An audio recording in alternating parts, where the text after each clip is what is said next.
चोपडा तालुक्यातील अल्पवयीन मुलीवर अत्याचार करून तिची हत्या करण्यात आली आहे। तर या घटनेच्या निषेधार्थ मूक मोर्चा काढण्यात आलाय। तर चोपडा तालुक्यातील ग्रामीण भागातील एका अल्पवयीन आदिवासी मुलीवर अत्याचार करून तिची हत्या करण्यात आली आहे। या घटनेने संपूर्ण तालुक्यातील नागरिकांना दुःख झाले। या घटनेच्या निषेधार्थ आज महाविकास आघाडीच्या वतीने शासकीय विश्रामगृहापासून तहसील कार्यालयापर्यंत मूक मोर्चा काढण्यात आला आणि तहसील कार्यालयात तहसीलदार भाऊसाहेब थोरात यांना निवेदन देऊन आरोपींना अटक करून शासन व्हावे अशी मागणी महाविकास आघाडीच्या वतीने करण्यात आली। यावेळी महाराष्ट्र राज्याचे माजी विधानसभा अध्यक्ष अरुणभाई गुजराती यांनी सांगितलं की या घटनेतील आरोपीला तात्काळ शिक्षा व्हावी, या संदर्भात शासनाने कायदा केला पाहिजे। महाराष्ट्र राज्यात अल्पवयीन मुली आणि महिलांवर अत्याचाराच्या घटना वाढलेल्या आहेत, याची जबाबदारी शासनासोबत समाजाची देखील असल्याची यावेळी त्यांनी सांगितलंय। जी घटना घडली 12 वर्षाची चिमुरडी आणि तिच्यावर बलात्कार केला, बलात्कार करून तिचा खून करून टाकला।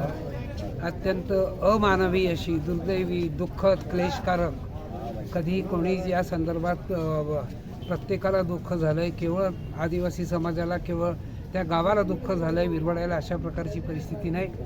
तर या दृष्टिकोनातून शासनाने कायदा कडक करावा आणि त्याची पावलं शासनाने उचलली पाहिजे। तर तो कोणत्या चौकात फाशी द्या, आता ती काय असेल सरकार आणि न्यायालय काय असेल ते कळवेल, पण कडक या दृष्टिकोनातून भूमिका शासनाने घेतली पाहिजे ही सर्व कार्यकर्त्यांची इच्छा। भाईसाहेब, राज्यामध्ये महिलांवर आणि जे लहान अल्पवयीन मुली आहे यांच्यावर जे घटना घडण्याचे वारंवार प्रकार होतो, याकडे कसं पाहता आपण? घटना वाढल्या आहेत ही वस्तुस्थिती आहे, पण आता त्याच्यात राजकारण न आणताना केवळ ही शासनाची जबाबदारी आहे का, समाजाची देखील काही जबाबदारी आहे?